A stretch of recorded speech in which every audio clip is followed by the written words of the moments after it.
옛날 옛적 어느 마을에 헨젤과 그레텔이라는 남매가 살았어요.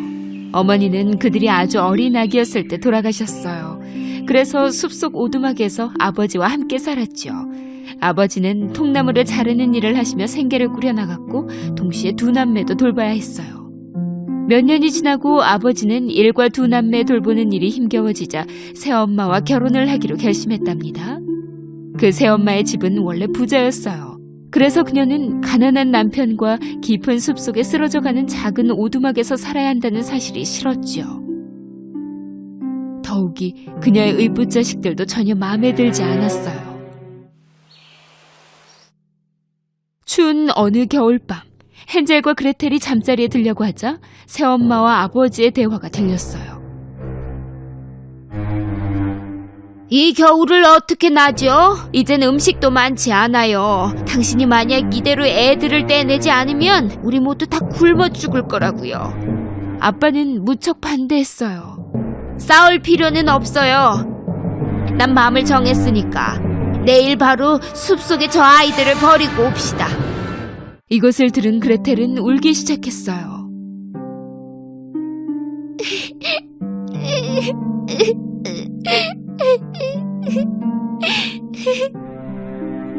헨젤은 그녀를 위로했지요. 걱정 마, 그레텔. 어떡하든 집으로 돌아오는 방법이 있을 거야. 그날 밤 헨젤은 몰래 나가서 주머니 속에 많은 조약돌을 주워 모아왔어요.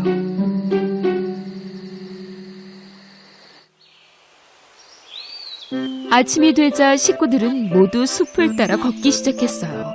아버지는 가족 소풍을 가는 것이라고 말씀하셨죠.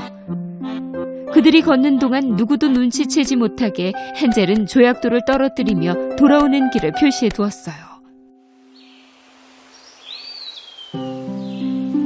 그날 오후 아버지와 새엄마는 모닥불을 피우고서 헨젤과 그레텔에게 곧 돌아오겠다고 말하고는 숲속으로 사라져버렸어요. 물론 그들은 돌아오지 않았죠.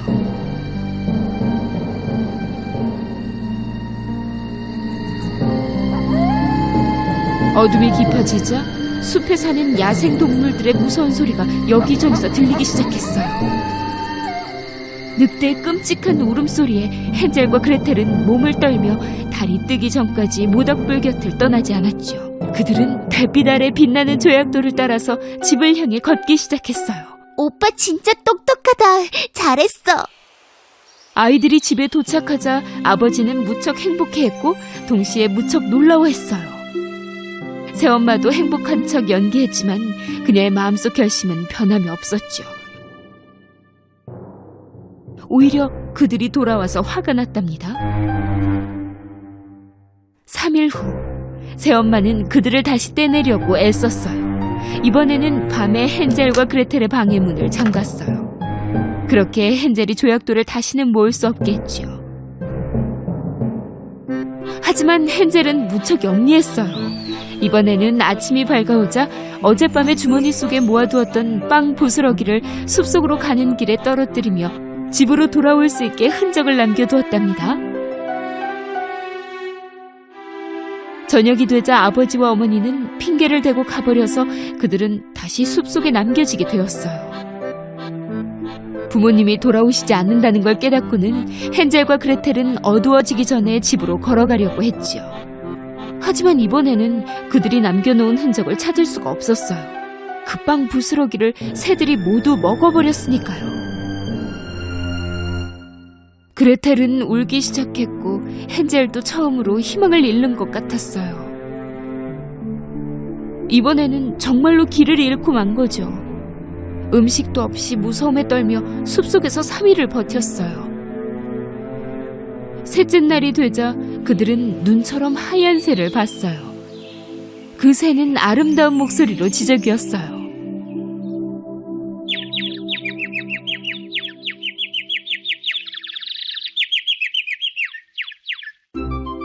그들은 배고픔도 잠시 잊고 그 새를 따라 걸어갔지요.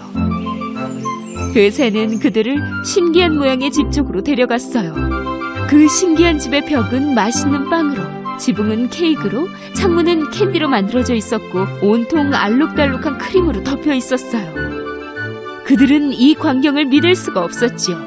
그 집은 엄청나게 맛있어 보였어요. 두 남매는 피곤한 것도 잊은 채 집으로 달려갔어요. 그들이 이 맛있는 집을 조금 뜯어 먹으려고 하자 안에서 어떤 목소리가 들렸어요. 누구니 내 집을 먹으려고 하는 게?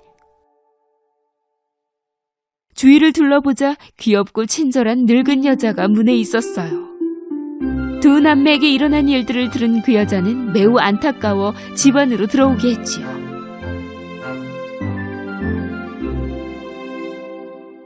집의 내부는 바깥과는 너무나 다른 모습이었어요. 어둡고 무섭고 음침한 느낌이 들었지요. 하지만 너무 배고프고 피곤했던 그들은 크게 신경 쓰지 않았어요. 그 늙은 여자는 맛있는 온갖 음식과 디저트를 가져다 주었고 두 남매는 처음 먹는 그 음식들을 먹었지요. 그날 밤 그들은 지금껏 가장 부드러운 침대에서 잠을 잤어요. 아침이 되어 두 남매는 잠에서 깼지만 그 여자는 없었어요. 그들은 여기저기 둘러보았지요. 복도 끝에 다다르자 작은 문이 보였어요. 문을 열어보니 그 작은 문 안에는 온갖 보석과 금으로 가득했어요. 그들은 무척 놀라웠어요. 헨젤은 안에 들어가 더 가까이에서 보고 싶었지요. 바로 그때 그 여자의 목소리가 들렸어요. 너희들 지금 뭐 하고 있는 거야? 그들이 뒤를 돌자 바로 앞에 마녀가 서 있었어요. 알고 보니 그 할머니는 케이크와 사탕으로 덮인 그녀의 감옥으로 아이들을 유혹하는 마녀였어요. 그들이 도망가려 했지만 문이 잠겨 있었죠. 마녀는 헨젤의 머리를 잡아당겼고 우리에 가두어 버렸어요. 그리고는 그레텔을 부엌으로 데려갔죠.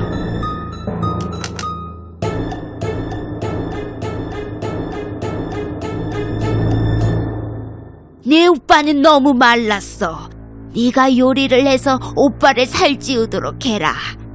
토실토실해지면 맛있게 먹어줄 테니. 그리고 너는 절대 음식을 먹지 말아라. 음식은 모두 네 오빠만 먹이도록 해. 다른 방법이 없었던 그레텔은 그녀의 말대로 했어요. 하지만 다행히도 헨젤은 영리하고 현명했죠. 그는 그 마녀를 속이기로 했어요. 매일 밤 마녀가 잠들었을 때 그는 우리 안에 구멍을 팠어요. 매일 아침 마녀는 헨젤이 얼마나 살이 쪘는지 혹은 안 쪘는지 확인하고 싶어 했죠. 그러나 헨젤은 동생이 해준 어떤 음식도 먹지 않고 대신에 그 음식들을 그가 만든 구멍 속으로 집어넣었어요. 마녀는 그레텔에게 더 많이 요리하라고 시켰어요. 마녀는 참을 수 있을 때까지 며칠을 기다렸죠. 뚱뚱하건 말랐건 이제 신경 안 써. 헨젤 파이가 먹고 싶으니까. 하며 그레텔에게 갔죠. 빵이 충분히 익었는지 오븐을 한번 보려무나. 공포에 떨던 그레텔 역시 오빠만큼 현명한 소녀였죠. 마녀가 자신을 오븐 안에 넣을 것이라는 걸 알아챘으니까요. 저는 머리를 집어넣어서 빵을 볼 수 없어요. 그레텔은 징징거렸어요. 마녀는 그레텔을 밀치고 자신의 머리를 집어넣어 안을 들여다보았지요. 그레텔은 온 힘을 모아 오븐 속으로 마녀를 밀어넣고는 문을 닫았어요.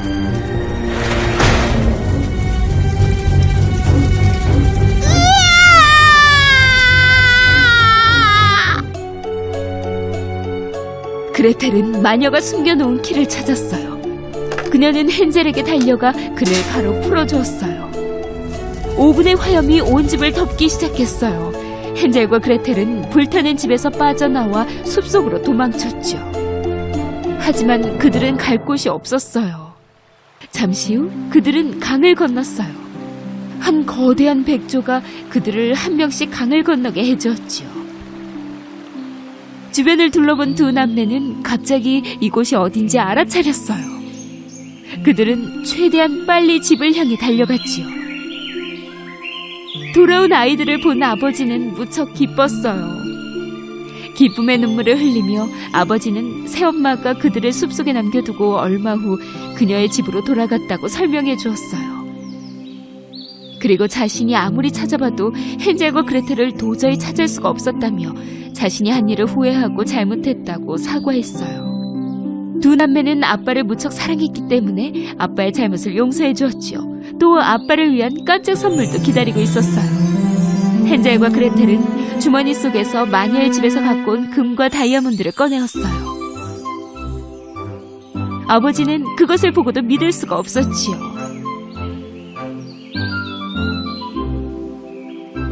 그들에게 있던 모든 문제가 사라지고 이제부터 영원히 아주 행복하게 살았답니다.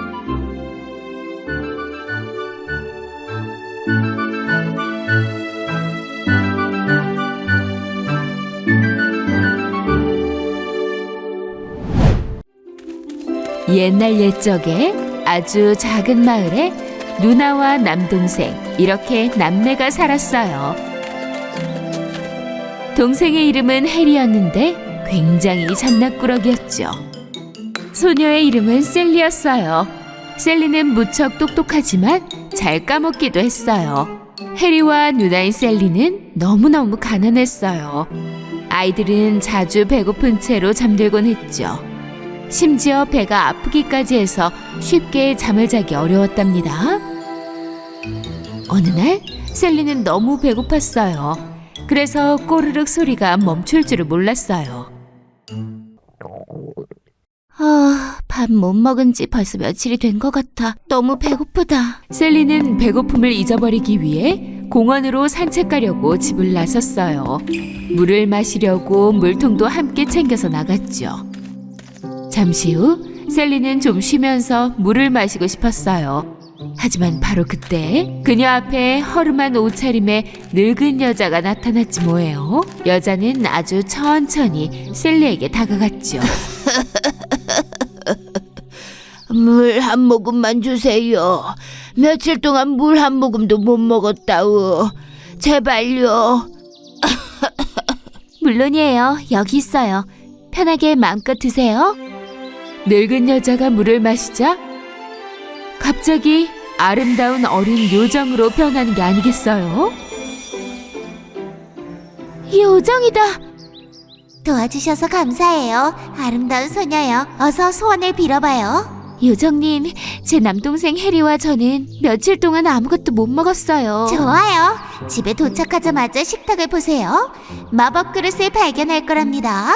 마법 그릇이요? 네, 요리 좀 해줘. 따뜻한 요리를 해줘. 라고 말하면 아주 따뜻한 죽이 요리될 거예요. 만약 그만 요리해. 배불러. 라고 말하면 요리를 멈출 거예요. 이제 남동생이랑 함께 항상 배부를 수 있어요. 정말 고마워요, 요정님. 가기 전에 마법 그릇을 요리하게 하는 마법 주문을 잊지 마세요. 셀리는 집으로 달려갔어요. 정말 요정이 말한 대로 식탁 위에 그릇이 하나 있는 게 아니겠어요? 아, 근데 누나, 이 예쁜 그릇 어디서 난 거야? 그런 거 아니야, 해리. 이건 말이야, 마법 그릇이래. 근데 이렇게 텅 비어있잖아. 근데 무슨 마법이야? 이제 조용히 잘 지켜봐. 요리 좀 해줘. 따뜻한 요리를 해줘. 마법 주문을 외우자 그 그릇은 갑자기 뜨거워지더니 아주 달콤한 죽을 요리하기 시작했어요. 하지만 이거 어떻게 된 거야? 그릇이 정말 마법 같네. 이제 우리 안 굶어도 되겠다.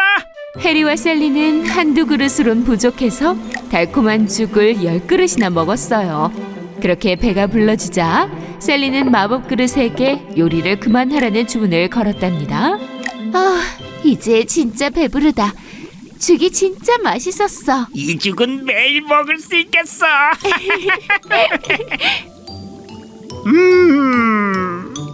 넌 내가 이 마법 그릇을 어떻게 얻었는지. 셀리와 해리는 이 달콤한 죽이 전혀 지겹지 않았어요. 그래서 며칠 동안 계속해서 먹었지요. 어느 날 셀리는 외출하기 전에 남동생 해리에게 어떻게 요리를 멈추게 하는지 알려주려고 했어요. 해리, 해리, 진짜 중요한 걸 말해야 돼. 이쪽으로 와봐. 어서. 해리는 누나가 불러도 무시해버리고 꿈쩍도 안 했어요. 그래서 셀리는 동생에게 갔죠. 하지만 바로 그때 뭐라고 말하려고 했는지 까먹어버렸어요. 셀리는 건망증이 심했거든요. 거기 왜 서 있는 건데? 나 졸립다고. 진짜 중요한 걸 말하려고 했는데 뭐지? 또 까먹었어? 대단하다 진짜. 물고기 기억력이네. 너 놀리지 마, 해리. 어쨌든 나 갈게. 밖에 나온 셀리는 해리에게 뭐라고 말을 하고 싶었는지 갑자기 기억났어요. 이제 생각났다. 마법 그릇 멈추게 하는 마법 주문을 말하는 걸 깜빡했네. 설마 내가 집에 갈 때까지 일어나진 않겠지. 하지만 아니나 다를까 해리는 셀리가 밖에 나가 있는 사이에 잠에서 깼어요. 침대에서 일어나 식탁으로 갔죠. 배가 고팠거든요. 요리해 그릇아. 따뜻한 요리해줘. 마법 그릇은 즉시 데워지기 시작했어요. 집은 달콤한 죽 냄새가 다시 풍겼어요.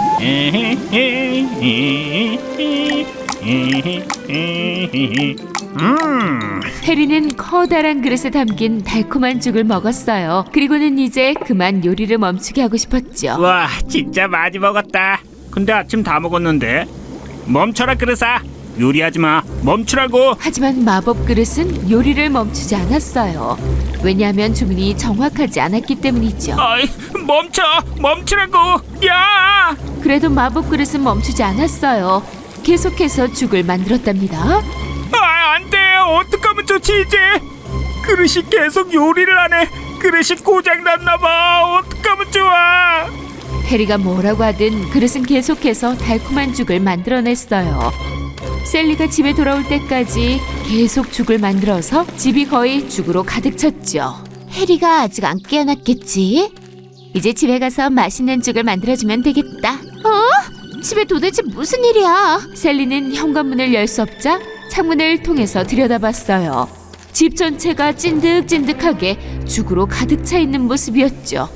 셀리의 동생 해리가 죽을 해먹고 마법 그릇을 멈출 수가 없었던 게 분명했어요.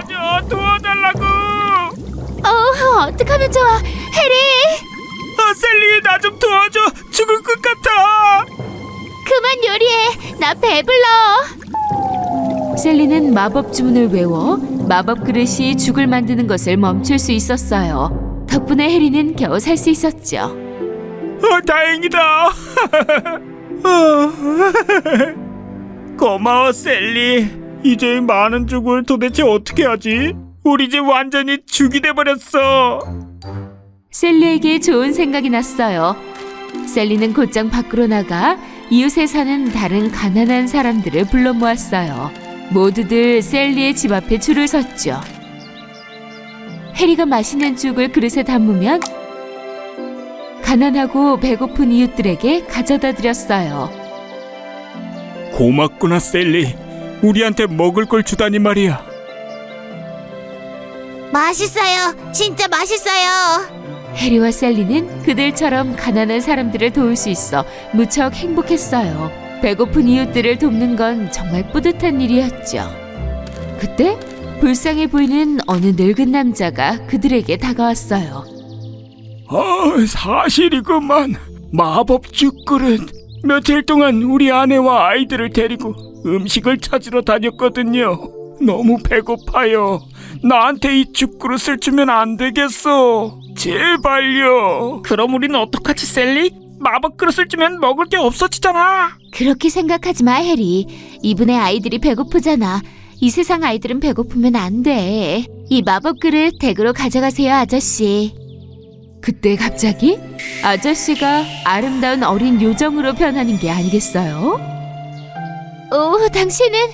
당신은 나를 도와줬던 요정이잖아요. 두 분은 저를 정말로 행복하게 해주셨어요, 해리, 셀리. 마을에 사는 가난한 이웃들에게 먹을 것도 주고 아저씨 아이들이 배고프지 않도록 했죠. 여러분은 이 마법 그릇을 가질 자격이 있어요. 이 마법 그릇의 주인은 여러분이에요. 정말요? 와! 만세! 그때부터 매일 해리와 셀리는 계속해서 죽을 만들어 마을의 가난한 사람들에게 나눠주었어요. 시간이 가면 갈수록 그들이 나눈 죽은 따뜻한 마음씨만큼이나 달콤해졌죠. 젊은이 늙은이 할 것 없이 마을의 모든 사람들은 배가 불러 행복해하는 아이들을 보면서 영원히 행복하게 살았답니다.